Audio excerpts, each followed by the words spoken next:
It's been 2 years since Operation IceBridge has flown over the West Antarctic ice sheet, one of the fastest melting large masses of ice on the planet. Back then, the mission was based out of Punta Arenas, Chile, a great location if you want to hit the West Antarctic and other science targets near the Antarctic Peninsula. But for the first time last fall, the mission moved its field site to the even more remote McMurdo Station, where they completed the most comprehensive long-range surveys ever performed of several areas.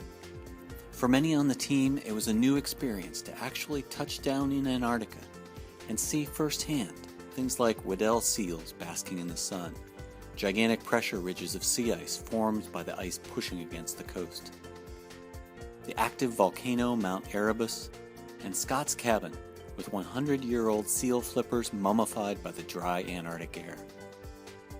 But front and center on the team's mind was the new complexity of this year's challenge.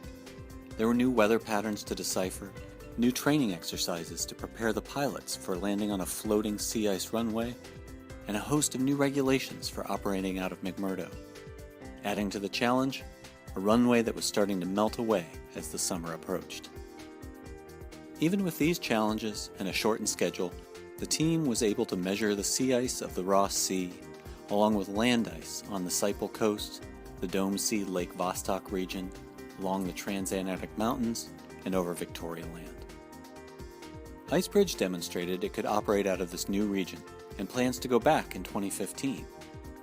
But the network of NASA, university, and international partners who use IceBridge data also want to see how things have changed in the Antarctic Peninsula, on the Ronne Ice Shelf, and in the West Antarctic ice sheet.